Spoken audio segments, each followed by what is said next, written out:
ఈరోజు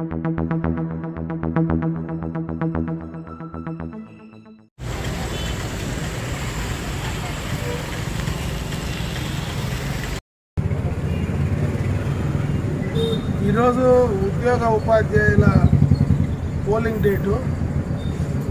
పోలింగ్కు ఉత్సాహంగా ఎప్పుడూ గతంలో ఈ రాష్ట్ర చరిత్రలో ఇంతమంది ఉద్యోగస్తులు పోస్టల్ బ్యాలెట్కు అప్లై చేసుకున్నటువంటి సందర్భం లేదు.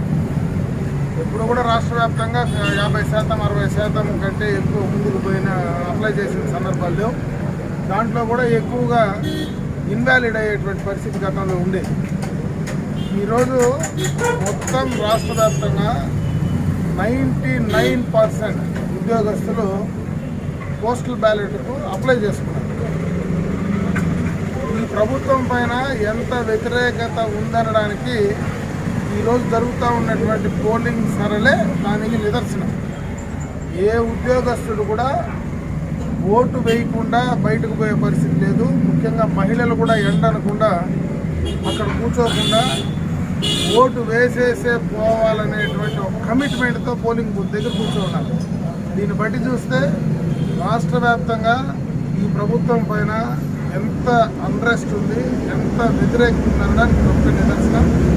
ఖచ్చితంగా రేపు మా జనరల్ పోలింగ్లో కూడా మే 13న జరిగేటువంటి జనరల్ పోలింగ్లో కూడా ఇదే సరళి కనపడుతుందని నేను అనుకుంటున్నాను. ఈరోజు పోలింగ్ అయినటువంటి ఓట్లలో దాదాపు 90% పైనే తెలుగుదేశం పార్టీకి అనుకూలంగా ఓట్లు పడుతున్నాయి. రేపు మళ్ళీ జనరల్ పోలింగ్ డేట్లో కూడా ఇదే సరళి ఉంటుందనేది ఈరోజు పల్స్ పెడితే తెలిసిపోతూ ఉంది. ఖచ్చితంగా ఈ ఎన్నికల్లో ఉద్యోగ ఉపాధ్యాయులు, ముఖ్యంగా ఉద్యోగస్తుల కుటుంబాలు కానీ పూర్తి స్థాయిలో ప్రభుత్వానికి పైన కసి తీర్చుకోవడానికి సిద్ధంగా ఉన్నారు. కసి తీర్చుకునే అవకాశం ఎప్పుడు వస్తుందా అని వెయిట్ చేశారు. ఈరోజు వాళ్లకు ఆ కసి తీర్చుకునేటువంటి అవకాశం, ప్రభుత్వం పైన వాళ్ళకు ఉన్నటువంటి వ్యతిరేకత తెలిపేటువంటి అవకాశం కలిగింది. కాబట్టి దాని ఫలితం ఏ రకంగా ఉండబోతుంది అనేది క్లియర్ కట్గా రేపు జూన్ 4వ తేదీ ఖచ్చితంగా తెలవబోతూ ఉంది.